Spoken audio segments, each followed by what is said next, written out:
Hello, am I clear? Am I clear? Yan.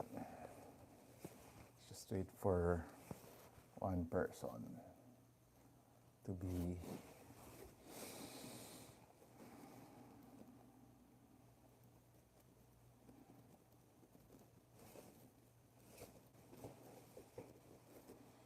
Hi guys, Realtor Mike here. How are you? It's September 28th, yan, 2025. So, welcome to live chat room. Okay. Hello, hi, Ghetto Superstar. How are you? How are you guys? So, let's wait for a couple of no. Good afternoon. Thank you for tuning in. Hello. So, my topic today is very interesting, no? It's about two of my favored developers, no? So, I entitled it Real Talk with regarding Ayala Land versus Rockwell Land. Yan. Okay, so let's start, no?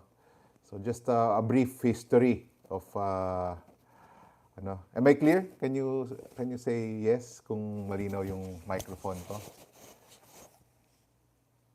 Yan. Sige, we'll go that rice, ha? Yung two villages in the valley have the same amenities as Rockwell, South Carmel Ray.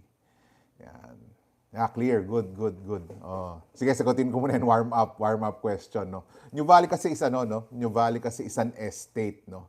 Si Rockwell, South Carmel Ray is a development no, composed of a few neighborhoods of Rockwell. So they have a centralized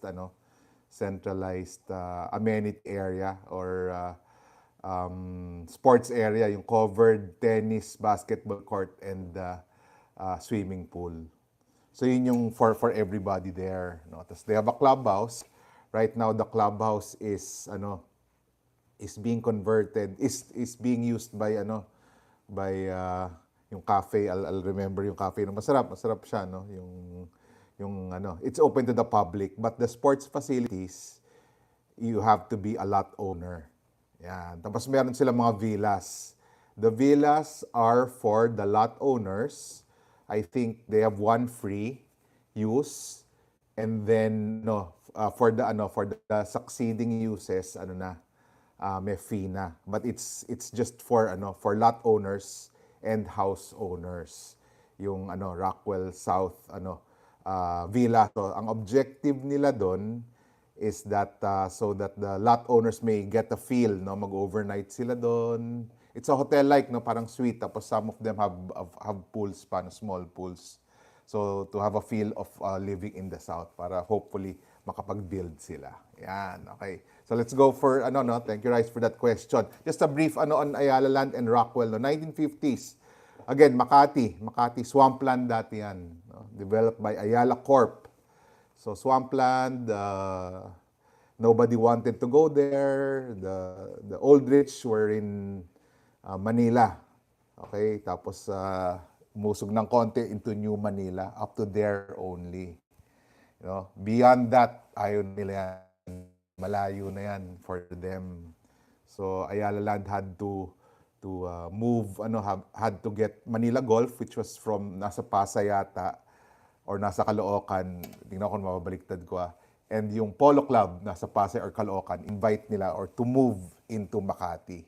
Okay, and then the executives came, 1950, so Forbes ang ginawa, yan, then slowly they developed Dasma, Dasmariñas Village, Urdaneta, Bel Air, Magallanes, San Lorenzo. No? But initially, there was really a hesitance of people going there. In fact, yung sa Bel Air, they had to give special rates, mga pilots yata kay Bel Air. Parang ganon, merong special no?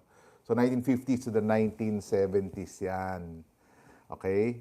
Tapos 1980s, Ayala Alabang. So for us then, no, I'm a north person. Ayala Alabang, ayo naman yan. Parang southern part yan. So they had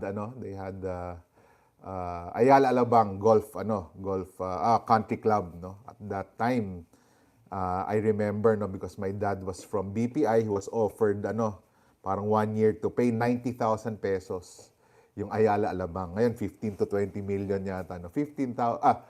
90,000 pesos, 12 months to pay. Yan. So inoffer yan. Una muna yun ang ino-offer nila sa mga executives nila, sa mga employees para for them to able to sell to the community. But at that time we lived in, I think, kami either Sunville or Philam na. Ang layo-layo niyan. I remember we were able to go to Ayala Alabang Country Club twice lang. Tapos sobrang layo, I remember, no, sa young kid, no, in the 80s, no. Tapos we eventually sold it. Na-sell ang dad ko, 110,000 pesos. Sabi niya, yay, 110,000, kita na. But now, dad, 15 million na, 20 million na. But he just smiles it off, no. So ganon dati. Just saying that initially there'll be resistance to communities, yung suburbanization, no. It's a pattern, no. I have a separate video from that, no, briefly, no, from the elites na dati sa Intramuros lang, tapos nagkaroon ng Extramuros, yung Manila, Old Manila, tas New Manila. It's a trend na palayo ng palayo talaga, suburbanization. You can just analogies. I'm sure most of you have been to LA, no. Yung people who avoid LA city, yung downtown at all costs, no. They live in their separate independent suburban areas unless it's really necessary to go to LA downtown, hindi sila pupunta. Yun, no? So, parang ganun na rin nangyayari sa atin, no? So, una muna, again, New Manila, to Makati. Ngayon, center na yung Makati, Ayala Alabang, in the 80s. Tapos, late 90s, West Grove. Yan, 97 yan, 98 when they sold it. And now, 2005, New Valley. No? Yan yung southward movement. No? May northward din, but we'll focus on the southward. No? So, Ayala Land is like that, no? But in between, during the 90s, they had standalone developments in Ayala Heights, tapos townhouses in Woodside, New Manila, Montgomery, Ferndale Homes where I lived, no, and I specialized sa may Commonwealth area. Meron mga pocket development sila. Oo. But at the present time, they're developing New Valley. They're into mainly estates development, no. Very interesting yung interview ni Rico Hison kay Miss Mi Andy, no, the president of Ayala Land. No? It's a nice watch, no. Tingnan niyo sa YouTube, no. She stated that mainly what makes them different from the other developers. So sabi, we're mainly an estates development company such as Makati, yung New Valley, Alviera in Pampanga, they have Crescendo in Tarlac, they have Aresa in Lipa, Leo in Palawan, and so on and so forth, madami pa, no. But of course, ang kanilang round they say is Makati. Of course, they would not they would not give that crown to BGC, no. So they have many plans in terms of ping Makati even further, no, even more, no, yung mga new rulings sa Masaya, yung Makati Association, no, i-redevelop yan that will give an incentive for old building owners to rebuild and to make new buildings, no. So they have a long-term vision, no. So yon, let's go naman to Rockwell Land. Rockwell Land started in 1995, power plant, no, by the Lopez Group, no, si Mr. Tong Padilla nag-start niyan. In fact, they're having their 30th anniversary this year, no, 1995, no. Tapos they did first industrial park, they had New Manila townhomes, Rockwell Primaries, they went down the luxury, no, parang Alveo Avida, yung mga primaries, they had condos. Tapos ngayon, they have townships as well, no? Pampanga Township, they have in Cebu, I think, beachfront nila sa Mactan, no? And then, of course, Rockwell South. And then, they have villages in Lipa, I think 2, no? And 1 in Bulacan. Yon. Tapos, right now, they're doing They're doing pretty well, no? How do I compare this? What do I really think about the two? I think they belong to different categories, no? So same philosophy, same DNA, yung I think it's a heritage purchase, no? Yung pwedeng generational yung mga properties. And they have both have built loyal followings, no? Si Ayala is firing on all cylinders, parang mas madami silang mas madami sila in terms of, since they're bigger, much bigger. They're going into almost all segments. In fact, yung Ayala Premier and Alveo, they're doing it as a premium. They're naming it as a premium brand. And they're Avida and Amaya, they're making it into their core. So that's very telling, no? Core, ano ibig sabihin ng core? Core is their focus. Ano ba yan? Mag-ano ba sila? Will they guide on Avida and Amaya? No? Abangan, we'll see, no? Tapos so all income segments, they're doing that, no? Tapos they have tourism and yung sa Leo and all other things. Whereas si Rockwell naman, I think they're still a boutique developer. They were like the Ayalas during the 80s. I distinctly remember that nung 1980s kasi, o late 80s, no? Si Ayala, I think under under before they were Ayala Land, no, under Ayala Corp. I remember they did not accredit any brokers or very selected ones, no. And then yung mga properties nila, ang bilis ng turnover, yung madaling ma-sold out, pero kasi easily after 2 or 3 years parang double your money. In fact, I've an experience, no. It was so fast yung selling nila. My dad bought as an employee, no, a studio unit sa Asia Tower, just across Greenbelt, no. So he bought a studio unit, no, the smallest. So sabi niya, "Oy, punta ka sa Ayala and then choose a parking slot."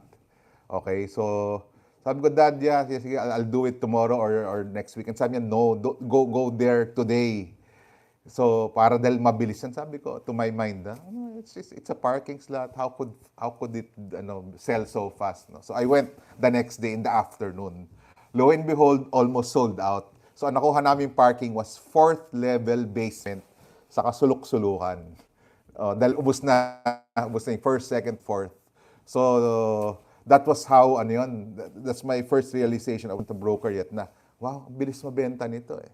No, so it was really during that time yung Ayala in the 80s, ang bilis nung sales nila because inventory was limited.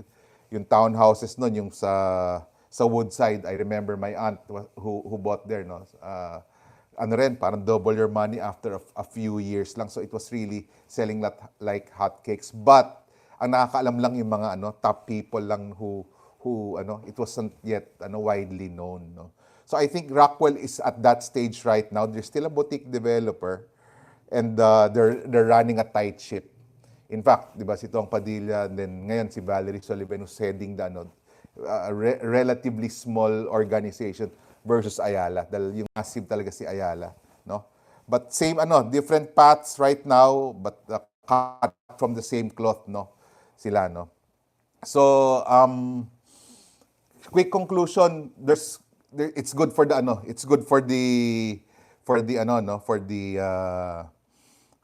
consumer, yung may competition na ganyan, no? It keeps both of them up their toes, up the feet na they have to provide very good quality, no. But yun sa dalawa na yan, sa Ayala and Rockwell, no, the Ayala, the Zobels and I think they have a deep tie, ties yan business ties, no. I think I call it they have a competition, no. Like yung mga history niya, no, I delved into their yung sa business history nila, no. Yung Bayantel was with the Lopez pero may Globe buyout yan. Tapos nung na-privatize yung water concessionaire, one got Manila Water, one got Maynilad. Yung Qualimed and Asian Eye, may collaboration yan eh. Tapos I think meron yung digital platform na app, yung Kumu, I think they're partners eh, no? Tapos it is well known that sa Ayala communities, yung mga top executives and some of the Lopezes, have houses there, no. It's publicized, no, yung let's say Ayala Heights, yung house ni Willie Revillame was owned by Gabby Lopez before.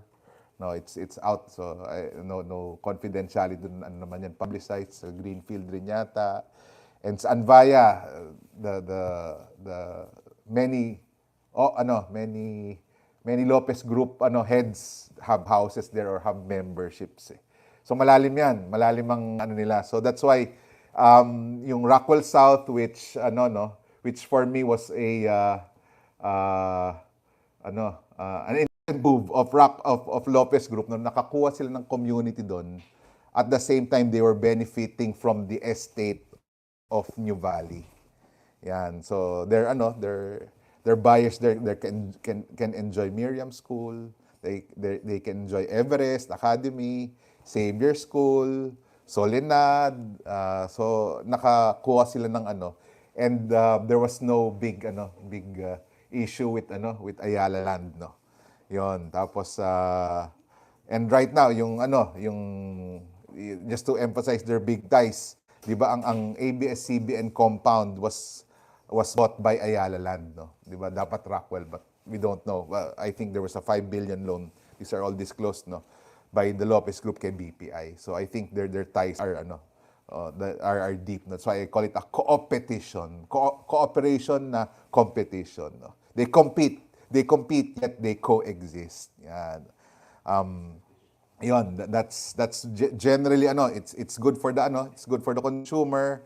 Ayala is alert dahil si Rockwell nga, ang strategy ni Rockwell, ang pricing sa New Valley, pag nag-press si Ayala Premier ng 55,000, ang next offering lang 65,000. So ganon, parang we are more premium, yan, ganyan. So it's part of the game. But at the end of the day, both will flourish, both are okay. And everything, this will benefit the consumers, no? So did I miss anything?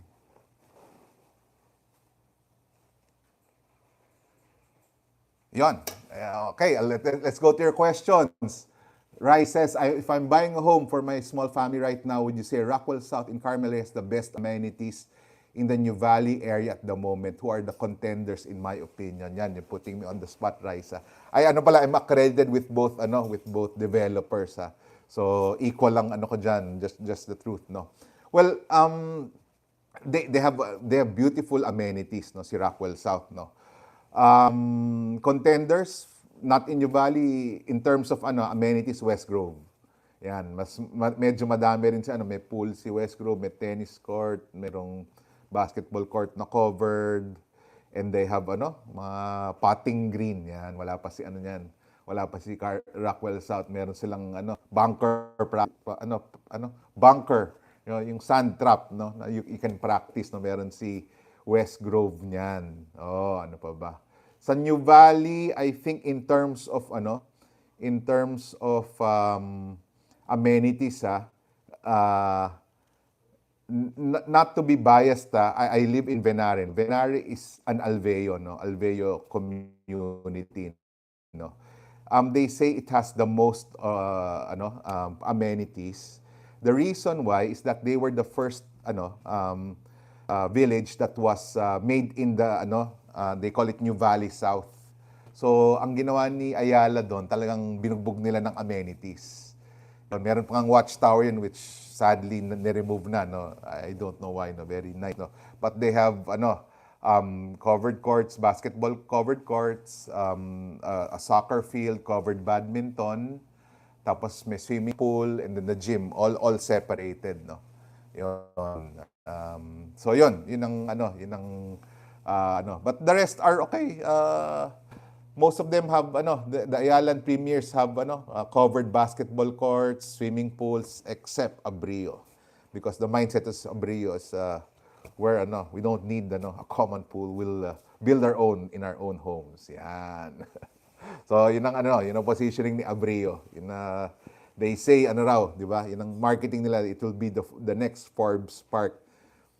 The next Forbes Park yon. Tapos Santiago naman daw will be the next Dasma. Yun. Funny story, I was showing a client, no, Filipino-Indian, no, showing them around Santiera. Sabi ko, ma'am, they said this will be the next Dasmariñas Village.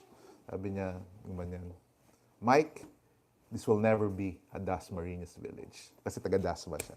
So sabi ko, ma'am, no, it's a marketing, Dasmariñas has their own, has their own beauty, and so does Santiera. So parang na-shut up ako doon. No? But it was done in good in good fun. No? Bench has a question. Alveo villages in New Valley have overhead power lines. Yes, they do. Yan. So ang Alveo kasi, it's the Ayalan Premier's the luxury brand. Alveo is the upscale high-end brand, no? Sa that's their market differentiation between an Ayala Premier is that all the utilities all the utilities sa Premier are underground. Sa Alveo, many of them are overhead, no? Yan. Unlike Premier, yes, you're correct. You're correct, no? But in that aspect, no, I looked at the old villages, no, yung Forbes, Dasma, Ayala, Ayala, Alabang, Corinthian Garden, lahat meron naman may mga old posts. Tatakpan over time with the trees. Oh, but of course, maganda talaga yung underground. No question about that, no. And I think during storms and baka mas safe yung hindi lumilipad. Although this past few wala kaming issue on I live in in an Alveo community, wala naman issue on the wires, no. But of course I would love to have an underground utilities. So, and be careful with your with your purchase. Many Alveo, Avida buyers have been complaining, akala namin na underground, na medyo na misrepresent minsan nung mga salespeople or may miscommunication. So you better clarify it, But over time, matatakpan rin ng mga puno yan. No? Okay. Any more questions before we go? Thank you for tuning in. We have a nice number na tingnan natin. If you were to rank in terms of overall quality, curb appeal, amenities, please rank Rockwell, Carmel Ray, West Montecito, Santiera. Nako, mahirap yan. Personally, it really depends on it's a preference thing. I've been often asked, Mike, in the 11 Ayala Premier villages, ano yung pinakamaganda? So my standard answer, the honest truth, I have favorites, yes, but my honest truth is that with the different people that I show around, different I come, before I had the thing na, pag nakita nila ito, maganda. Pag nakita ito, magugustuhan. But iba-iba yung preference talaga eh. Recently, Soliento, which has, I call it a middle child syndrome, it's experiencing now one of the lowest secondary market. I have 28,000 pesos per square meter. No? So if you're interested, let me know. No? So, middle child syndrome, dahil siya, sa 11 villages, pang 6 siya or 7, hindi siya napapansin. But for me, I find the beauty in the mamaya I'll think of yung nila, yung the manner, the way the lots are are positioned. No? I recently had a young couple na very progressive, no. They have a lot na they have a beautiful house in Venari, but they'd like to upgrade and then pamana na properties, no. So they went to Soliento, and initially they liked Montecito, no. Sabi ko, nakita niyo na ba yung Montecito? Hindi pa daw. Sabi ko, pasyal ko kayo. So they liked the lake. But eventually they chose another village. But when they saw Soliento, no, kasi yung Soliento, if I'm not mistaken, Jason Buensalido yung gumawa nung gate, gumawa nung clubhouse. Avant-garde, sobrang ganda in terms of the design, but it's not for the old people. So the old people, siguro I'm 56, no. 60 and above will not like it. Sila 30ish. Sabi lang, ganda dito, ang ganda ng design, yun. So going back to the ranking, it's hard, no. Yung Montecito, if you like a chapel inside, if you like the lakes na may ducks, good for you. Ganon eh. It's not for everybody, no. Yung abrio naman, it's a favorite na it's going to be a great um, investment dahil it's going to be near the CBD, but it's flat. Some like the flat, some like the rolling train of Santerre and Elaro. Iba-iba. So what I do is really move them around and then let them choose eh. Then we zero in on the choices. Rockwell South naman, medyo modern rin yan eh. Modern rin yan eh. Medyo trees, kulang sila, pero yung amenities and the so it's on a it's a personal taste eh. Yan, parang what do you how can you rank the Chinese food, Japanese, Filipino? It's a taste thing eh. Yan, oh. Okay. Hi then. Enzo. Oh, si Enzo's putting me on the spot. What's your So I like Tantiera also. Yung courtyard concept pala nung Soliento, I like it. Yan. Pag watch my video, andyan yan, no. Yung pagpasok mo, your main street is just one private enclave. Yan. Pasok ka you enter and basta maganda siya. You take a look at I like their they did that in Andasillo, they did that in Soliento, and they did that in Los Cara. Pero Soliento yung pinakamalaki. And for me, I really find it's really right now a bargain eh, yung at less than 30,000. 5 years, 10 years down the road, you will remember this video. 30,000 lang yan. Dati, yan. Oh, dahil merong proposition yung yung may mentor broker, si Richard Manuel of Abrio. Sabi niya, pare, 200,000 ang It's in one of my videos also, Ayala Alabang versus New Valley. Sabi niya, 200,000 ng pesos per square meter ng Ayala Alabang. We should be at least 100,000 kalahati because we are designed better because we're much later. Yung mga mistakes ng Ayala Alabang, kinorek na, such as the school inside the village, nilabas na, yung church, nilabas na, yung mga zoning, no? We have Solinad Malls, we have Central Block, we have one more 10-hectare commercial in Venare, we have one more 3-hectare commercial in outside Darilo and Rio Monte, no? So when those things are developed, there will be much better than we're much better than Ayala Alabang, no. Yeah, there's a substantial distance, but in terms of our elevation, our closeness to Tagaytay with all the infrastructure sa roads, negligible yung distance na yun eh. So ang kanyang proposition right now, they're 200,000, we should be at least 100,000. Yan. Kaya yung mga presyo ngayon ng New Valley, even the Enara, which Ayala Premier is selling at 65,000 with terms, I think it's still a steal eh. Right now. Again, history will repeat itself, no.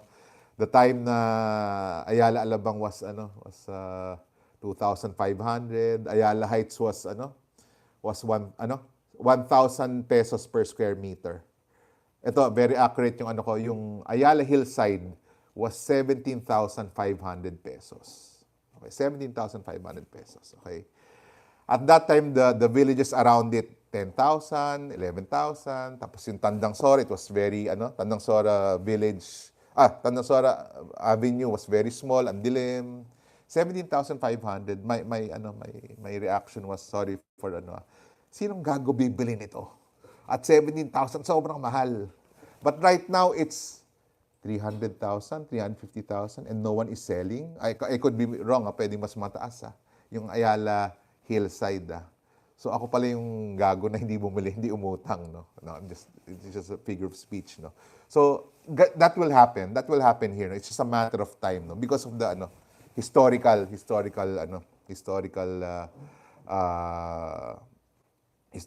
what happened in history in terms of price appreciation. Yan, okay. So that answers my question, your question, Enzo. Yan. Sir, shout out din po kay Jason Patrimonio pa. Birthday! Happy birthday, Jason Patrimonio. Yan. It was my birthday yesterday also. I'm 56. Yan. So, almost ka-birthday ko si Jason Patrimonio. Yan. Okay, any more questions before we go? I'll check the other questions. Hi Den, Goldfish, Lani from the States. Wow, thank you, Lani. Yan.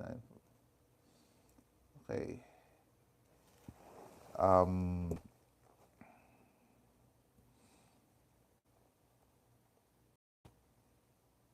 Okay, so I think that's it for now. We've done 30 minutes, so unless you have any more questions, I think Ayala Land or Rockwell Land is a great proposition. Ayala Land is going wide. There's a few quality issues that they need to address, but I think they're addressing it because they've done really wide. No? Yung Leo, because of tourism. Yung Crescendo, they're doing the Tarlac because of the new Clark City and the developments. No? Tapos yung sa Bulacan, Crossroads, they're doing that because of the new Manila Airport. New Manila Airport in Bulacan. They're doing Alviera because of Subic Clark and Subic Clark, Metro Manila Batangas, may railway daw dyan dadaan. They're doing Anvaya, which I think will be a rich man's enclave yan. Just like Ayala Greenfield, no, na right now, layo-layo, but in the future, believe me, with the bridge dun sa Cavite to Bataan and all the other I think it's still a good buy right now yung Anvaya, yun. And Greenfield dahil nga sila naman si Greenfield naman, Ayala Greenfield has its own golf club. Yun, nakasama dun sa kasama when you buy a lot. Okay? It's a world-class golf club. Robert Trent Jones, marami naglalaro doon. Great weather. Compare it to, let's say, Santa Elena. Santa Elena is just outside New Valley. No? They're selling the golf shares, I think, separately, 20 million, 25 million, although 27 holes and very beautiful. No? Pero Ayala Greenfield is not far behind. Yung 25 million, wala ka pang lot. So I think it's a great proposition. They're just waiting for the commercial component of Ayala Greenfield. Pag yan in-announce, take off lahat yan. So you better if you're not, take a look. It's a great right now, it's a great retirement. Many multi-terrain siya. Ang ganda yung terrain niya, no? Yung especially for nature lovers who want to walk, jog, run. Tapos they have they have trails. I think it's trails already established pero hindi pa ginagawa yung actual trails, no? Pero wooded area, and they have a beautiful tennis court, swimming pool, and other amenity areas, no? Right now, there's I think Ayala Land is selling at 45 with terms, and their secondary market 30 to 35,000 pesos per square meter. But once yung commercial niya nag-start na, it's going to improve Okay. So Bench says, any village that has the word Ayala has great branding, it's a great reselling value for investors. As of now, yes. Yes, that's very true. No? I have yet to know of any previous Ayala village na they did not sell. Tsaka na tip, no? Pag si Ayala right now, no, there are ready buyers. They are ready buyers for for their properties. Meron talaga there's a group of a critical mass who sell who really want to buy to buy Ayala Land properties, no, versus merong village in Southwoods, I will not name it, no, it's a non-Ayala. Ang gaganda ng bahay, very wealthy yung mga bahay, but the price per square meter I talked to a resident and I think he's an agent also. Stale siya. Stale yung buyers are not that many. Pero maganda yung village. It's an old village, a private developer, a small developer, pero maganda yung village niya. Sa may Southwoods area, no. So yun ang advantage ni may buyer. So, over time, tumataas siya. That's the natural progress, no, of an Ayala brand, subdivision, no. Yon. Okay, so yun muna, Sunday na. I don't wanna disturb you anymore. So we will edit this and then we'll post it in the YouTube, in the YouTube channel. Again, saying this Realtor Mike saying, stay safe and stay in faith. God bless. Thank you for the privilege of your time. Happy birthday to Jason Patrimonio again. God bless. Bye. Off to.